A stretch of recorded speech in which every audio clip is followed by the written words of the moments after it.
Guns, Germs, and Steel by Jared Diamond. November 16, 1532. A highland city in Peru called Cajamarca. Imagine the scene. On one side stands Atahualpa, the Inca emperor, worshipped as a living god, absolute ruler of the largest and most advanced empire in the New World. Behind him, 80,000 battle-hardened soldiers, fresh from crushing their enemies in a brutal civil war. On the other side, a scruffy Spanish conquistador named Francisco Pizarro with just 168 exhausted men. They're thousands of miles from home, in completely unfamiliar territory, outnumbered 500 to 1. By any reasonable calculation, Pizarro and his tiny band should have been wiped out in minutes. But that's not what happened. In one of history's most shocking reversals, Pizarro's miniature force captured the god-emperor himself, massacred thousands of Inca warriors, and didn't lose a single man. The capture of that one person shattered an empire of millions and opened the door for European conquest of the Americas. How on earth was this possible? How could such a ragtag group of adventurers topple an empire? Was it courage, divine favor, pure dumb luck? These questions have haunted historians for centuries. And for too long, the answers were ugly ones, theories built on ideas of racial or cultural superiority. But what if those answers are completely backwards? What if the real reason for this one-sided victory had nothing to do with the people themselves, and everything to do with the land they came from? This is the fascinating mystery at the heart of the Pulitzer Prize-winning masterpiece, Guns, Germs, and Steel. Its author, Jared Diamond, wasn't even a historian. He was a biology professor who spent decades studying bird evolution in the remote jungles of New Guinea. It was there, on a beach in 1972, that a local politician named Yali asked him a deceptively simple question. Why is it that you white people developed so much cargo and brought it to New Guinea, but we black people had little cargo of our own? Yali wasn't just asking about cars and steel axes. He was asking about the massive inequalities of the modern world. Why did wealth and power end up distributed the way they are? Why were Europeans the ones who conquered the globe with their guns, their germs, and their steel? For the next 25 years, Jared Diamond dedicated himself to answering that question. He journeyed back 13,000 years to the dawn of human civilization, approaching it not as a historian, but as a scientist looking for patterns and root causes. What he discovered will fundamentally change how you see the world. By the end of this journey, you'll understand the hidden forces that shape the destinies of entire continents, and why the world you live in today was nearly inevitable. This isn't just ancient history, it's the story of why your world looks the way it does right now. So how do we even begin to tackle a question as enormous as Yali's? First, we need to clear away some old, deeply flawed ideas. For centuries, the default explanation for the gap between the world's haves and have-nots was, frankly, racism. The argument claimed that Europeans were simply biologically superior, smarter, more innovative, more naturally civilized. But Jared Diamond, after years living with New Guineans, knew this was complete nonsense. He found them to be, on average, more intelligent, more curious, and more engaged than the typical European or American he'd met. And he had a compelling theory why. Think about it. In traditional New Guinea societies, survival demanded sharp wits. Dangers lurked everywhere. Tribal warfare, treacherous terrain, finding food in a challenging environment. Someone who wasn't intelligent and alert was less likely to survive and pass on their genes. Natural selection for intelligence was intense.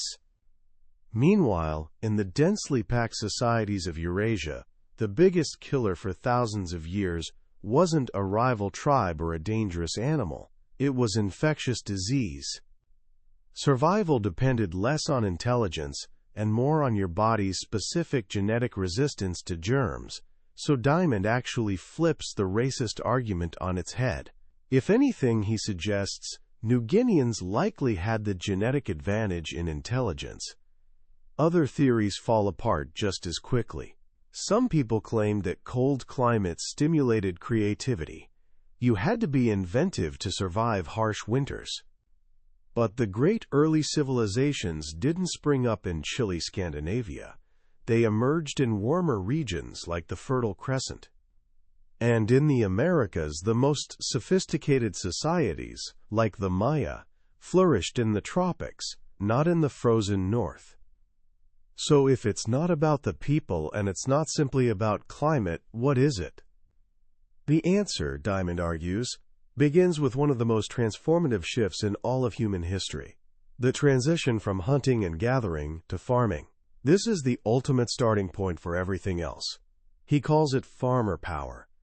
For millions of years, every human on Earth lived as a hunter-gatherer. They followed animal herds, gathered wild plants, and lived in small nomadic groups. But starting around 11,000 years ago, in a few specific regions, people began domesticating plants and animals. They started farming. This change seems modest, but its consequences were explosive. First, farming produces dramatically more food from the same amount of land. A single acre of wheat can feed 10 to 100 times more people than that same acre could support through hunting and gathering. This triggered a massive population boom. More people means a bigger army, and in conflict, sheer numbers matter enormously. Second, farming leads to settling down. Hunter-gatherers are constantly moving. A mother can only carry one child while traveling, so births are spaced about 4 years apart. But farmers stay put. They can have children every 2 years. This simple difference in birth spacing, compounded over generations, allowed farming populations to explode in number compared to their hunter-gatherer neighbors. And once you're staying in one place, you can do something nomads can't: store surplus food. This is absolutely critical. A food surplus is the key that unlocks civilization. When you have more food than you need today, you can feed people who don't spend their time farming. You can support specialists. You can have full-time leaders to make decisions. You can have priests to create unifying religions. You can have bureaucrats to organize society. You can have soldiers to wage war. And you can have artisans and inventors, people who spend their days working with metal, developing new tools and weapons. Without food surplus, none of this is possible. Everyone is trapped in the daily struggle to eat. But with it, you get larger, more organized, technologically advanced societies. You get guns, germs, and steel.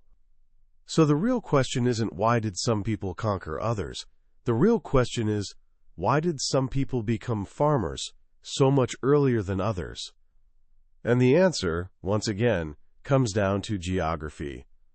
Here's the thing: the wild plants and animals on our planet are not distributed equally. To become a farmer, you need raw materials. You need species that can be domesticated. And this is where the profound, deeply unfair luck of the draw comes in. To understand this, Diamond introduces a beautifully elegant concept he calls the Anna Karenina principle, borrowed from the opening line of Tolstoy's novel. Happy families are all alike. Every unhappy family is unhappy in its own way. What does this have to do with animals? Diamond's insight is this: to be successfully domesticated, a wild animal must possess a whole suite of specific traits. If it fails on even one of these traits, all efforts to domesticate it will fail. In other words, successful domesticates all share these essential qualities. Every undomesticable animal fails for its own unique reason. So what are these essential traits? There are 6 main ones. 1. Diet. The animal has to be cheap to feed. A carnivore is a terrible candidate. It takes about 10,000 pounds of corn to produce a 1,000-pound cow. To produce a 1,000-pound lion, you'd need to feed it 10,000 pounds of cows, which themselves ate 100,000 pounds of corn. It's wildly inefficient. This is why all our major domestic livestock are herbivores. 2. Growth rate. The animal has to mature quickly. Nobody wants to wait 15 years for their dinner to reach adulthood. This is why we don't have elephant farms. 3. Problems of captive breeding. Some animals have elaborate courtship rituals that they simply won't perform in captivity. The cheetah, for example, requires a multi-day, multi-male chase over miles of open savanna to trigger ovulation. Good luck replicating that in a zoo. 4. Nasty disposition. This one's obvious. Some animals are just too mean. Grizzly bears are mostly vegetarian and would be fantastic for meat if they didn't have a habit of killing their would-be farmers. The African buffalo is another example. Unpredictable and incredibly dangerous. And zebras, which look so much like horses, have a vicious habit of biting and never letting go. They injure more zookeepers in America each year than tigers do. 5. Tendency to panic. Some animals are just too skittish. When you try to enclose them, they freak out. Gazelles, for example, will either leap over fences or literally dash their brains out against enclosure walls. You can't herd an animal that's programmed for instant, blind flight. 6. Social structure. This is subtle but perhaps most important. The best candidates for domestication live in herds, have well-developed dominance hierarchies, and don't defend exclusive territories. Why? Because humans can step in and take over as the dominant leader. The animals imprint on humans as their leader and are comfortable being herded. Sheep, goats, and cattle all have this social structure. In contrast, most species of deer and antelope are fiercely territorial during breeding season, making them impossible to keep together on a crowded farm. So when you apply the Anna Karenina principle to the world's large wild mammals, something incredible becomes clear. Of the 148 large terrestrial herbivorous mammal species on Earth, only 14 were ever successfully domesticated. And here's the crucial fact. Those 14 species were not scattered evenly across the globe. Eurasia had 13 of them. South America had 1, the ancestor of the llama and alpaca. North America, Australia, and sub-Saharan Africa had 0. Let that sink in for a moment. Eurasia won the geographic lottery. The Fertile Crescent alone was home to the wild ancestors of 4 of the major 5 domestic livestock: goats, sheep, pigs, and cattle. The 5th, the horse, roamed just to the north in what is now southern Russia. This single, staggering disparity in the distribution of domesticable animals gave Eurasians a massive head start that would echo through millennia. The story for plants follows a similar pattern, though it's a bit more complex. Just like with animals, most wild plants are useless for agriculture. They might be poisonous, low in nutrition, or have tiny seeds. The best candidates are large-seeded annuals, like cereals and legumes, wheat, barley, rice, and peas. Where were these prize plants found? Once again, the Fertile Crescent hit the jackpot. It was home to the wild ancestors of wheat, barley, peas, lentils, and chickpeas, a complete Neolithic starter kit.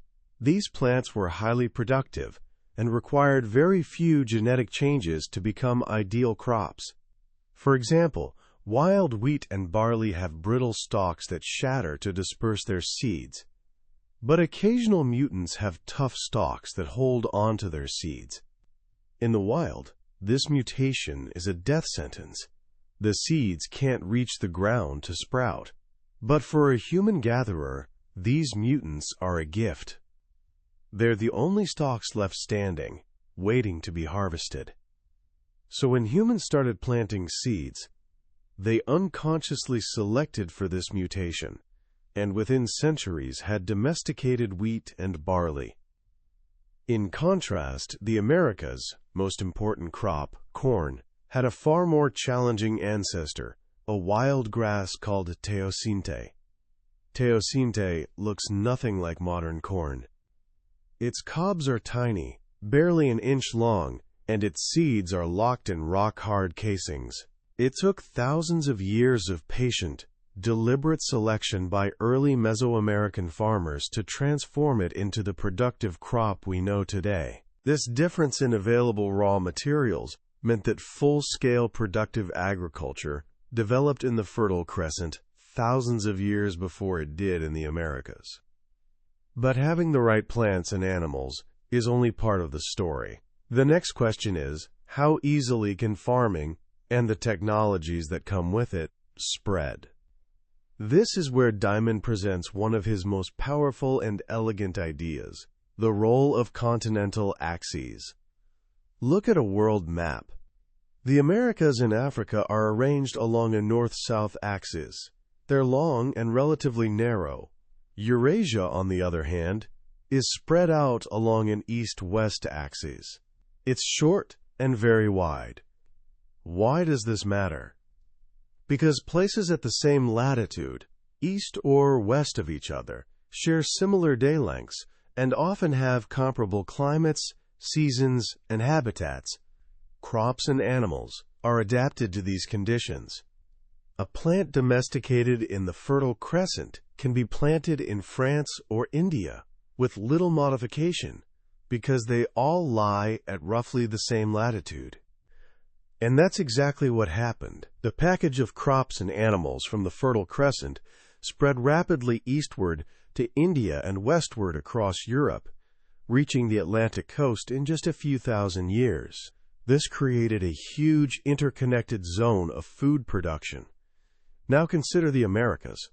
For corn to spread from its homeland in Mexico northward to what is now the eastern United States, it had to cross thousands of miles of changing latitudes. It had to adapt to different climates, different day lengths, and different seasons. This was slow and difficult. It took thousands of years for corn to make that journey. Similarly, the llama, the Americas' only large domestic mammal, was domesticated in the Andes but never reached Mexico. The hot tropical lowlands of Central America formed an impassable barrier. The same was true in Africa. Crops from the Fertile Crescent spread into Egypt, but were stopped cold by tropical climates to the south. The continent's north-south axis acted like a series of walls, slowing the diffusion of agriculture, technology, and ideas. Eurasia, with its east-west axis, was like a superhighway for diffusion. The Americas and Africa were like winding mountain roads with multiple dead ends. This difference in connectedness had profound consequences. It meant that a good idea, a useful crop, or a powerful technology could spread across Eurasia with relative ease, enriching societies from one end of the continent to the other. In the Americas, societies were far more isolated. The great civilizations of the Andes and Mesoamerica had virtually no contact with each other. They might as well have been on different planets. So now we have all the pieces coming together. We can see how geography set the stage. Eurasia's head start in food production, its wealth of domesticable plants and animals, and its east-west axis created a powerful, self-reinforcing feedback loop. More food meant more people. More people, living in dense, settled societies, created the conditions for the evolution of our next major factor, germs. This is what Diamond calls the lethal gift of livestock. Many of humanity's deadliest epidemic diseases, smallpox, measles, influenza, evolved from diseases of the domestic animals we lived in close contact with. Measles is closely related to rinderpest, a disease of cattle. Flu originated in pigs and ducks.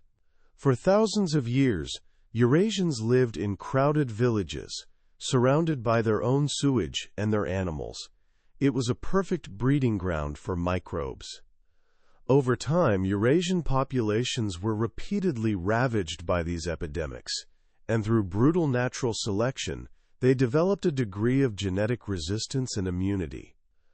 Now imagine what happened when these Eurasians, carrying this invisible arsenal of germs, first encountered the populations of the Americas. Native Americans had almost no domestic animals. They had no history of these crowd diseases. They had no immunity. The result was the greatest demographic catastrophe in human history. Smallpox, measles, and influenza swept through the New World, often far ahead of the Europeans themselves. In the century or two after Columbus's arrival, it's estimated that up to 95% of the pre-Columbian population of the Americas was wiped out by Old World diseases. This is what truly cleared the way for European conquest. It wasn't just guns and steel, it was the germs. They killed emperors, shattered armies, and broke the morale of survivors. It was a one-sided biological war, and its outcome was determined by thousands of years of history and geography. The final pieces of the puzzle are writing and technology. Like germs, they were also byproducts of food production.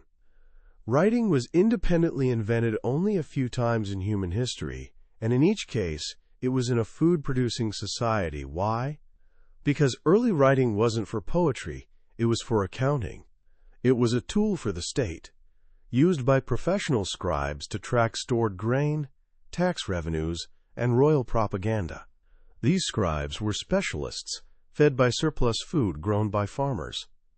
Hunter-gatherer societies had no need for such a system and no way to support it. And because of Eurasia's east-west axis, writing systems could spread and be adapted by neighboring societies. The alphabet, invented once in the Near East, spread all the way from Ireland to Indonesia. In the Americas, the brilliant writing systems of Mesoamerica never reached the Andes or the Mississippi Valley. Technology follows the same pattern. A settled food-producing society allows for the accumulation of possessions and the support of craft specialists. You can't be a nomadic blacksmith. And technology is an autocatalytic process. It feeds on itself. New inventions are created by combining existing ones. Eurasia, being the largest continent with the most people and the best connectedness, had a huge advantage. It had more potential inventors, more societies competing with each other, and more ideas diffusing across its expanse. An invention made in China, like gunpowder or paper, could eventually reach Europe. A European invention could spread to the Islamic world. This cross-pollination accelerated the pace of innovation. And so we return to Cajamarca. Pizarro and his 168 men were the inheritors of 10,000 years of Eurasian history. Their guns and steel swords were the product of a long history of metallurgy that began in the Fertile Crescent. Their horses gave them a military advantage that was the legacy of animal domestication in the Eurasian steppes. Their resistance to germs was the result of millennia living alongside livestock. Their ability to organize and fund such a risky expedition was the product of a centralized political state with a literate bureaucracy. And their knowledge of history, of conquest, of human behavior, passed down through writing, gave them a strategic advantage that Atahualpa, ruler of an isolated empire with no written history, could not possibly comprehend. Atahualpa and the Incas were not less intelligent or less brave. They were simply victims of a lopsided history shaped by the raw materials of geography. They had the misfortune to live on a continent with a north-south axis, with very few domesticable animals, and with formidable barriers to diffusion. Jared Diamond's great insight is that this story isn't unique to the Americas. The same fundamental forces shape the histories of Africa, Australia, and China. The Bantu expansion in Africa was another story of farmers, with iron tools replacing hunter-gatherers. The history of China is the story of how a productive agricultural heartland in the north allowed one culture and language to spread over a vast and diverse region. The story of Australia is about a continent with the least favorable conditions for food production, and how that shaped the destiny of its people. The story of the world is, in a very real sense, the story of geography.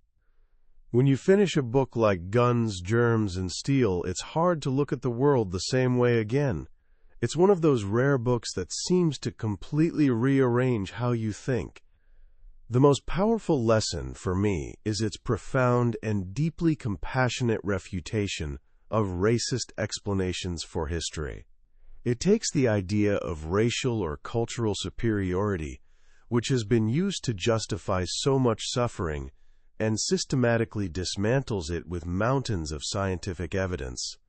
It shows us that the inequalities of the modern world are not the result of some peoples being better than others, but of the lands they happened to inherit.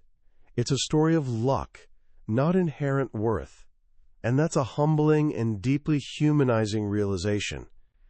It reminds us that the advantages many of us enjoy, the technology in our hands, the food on our tables, the very languages we speak, are end products of a long chain of historical accidents that began thousands of years ago, long before any of us were born. And this perspective isn't just academic, it's incredibly relevant today. The deep inequalities Diamond describes are still driving forces behind so much conflict and struggle in our world. Understanding their roots is the first step toward addressing them. We can see that simply telling a poor country to adopt good institutions isn't enough if we don't also address the deep-seated environmental and historical disadvantages they may face. So how can we apply the wisdom of this book to our own lives? I think there are a few simple but powerful actions we can take. First, learn to look for ultimate causes. When you face a problem, whether in your personal life, your studies, or your career, don't just focus on the immediate symptom. Ask why, again and again, until you get to the root. Diamond teaches us that the most powerful solutions come from understanding deep underlying structures of a problem, not just its surface appearance. Second, cultivate appreciation for your own geographic luck. Recognize the unearned advantages in your life, the family you were born into, the country you live in, the education you have access to. This isn't about guilt. It's about fostering gratitude and empathy. It's about understanding that your success is built on a foundation you didn't create alone. And finally, embrace the power of diffusion. Diamond shows that innovation almost never happens in a vacuum. It comes from cross-pollination of ideas. So be curious. Seek out ideas from different fields, different cultures, and different people. The most creative solutions often come from connecting things no one else thought to connect. In the end, Guns, Germs, and Steel is more than just a history of the world. It's a story about our shared humanity. It shows us that beneath the surface of our diverse cultures and histories, we're all shaped by the same fundamental forces. We're all players on the same global stage, dealt different hands by the lottery of geography. And by understanding the rules of that ancient game, we can perhaps learn to play it a little more wisely and a little more compassionately in the future. That was a summary of Guns, Germs, and Steel by Jared Diamond. We've covered a lot of ground today, but I'll be honest with you, a summary can only ever be a map. The real treasure is exploring the territory yourself. The true power of this book lies in those quiet moments of reading, when a particular story or simple, elegant idea clicks into place and changes your perspective forever. This summary is meant to be a starting point, to help you see if this intellectual journey is one you want to take. If anything we've discussed today has sparked your curiosity, I truly encourage you to pick up a copy. Reading it isn't just about learning facts. It's an experience that can genuinely reshape how you view your place in the grand story of humanity. A link to the book is in the description below. Also, if you found this journey valuable, please take a moment to click that like button and subscribe to the channel. It lets me know these deep dives are making a difference, and it ensures you won't miss our next exploration into another life-changing book from the billionaire's bookshelf. Let's keep growing together.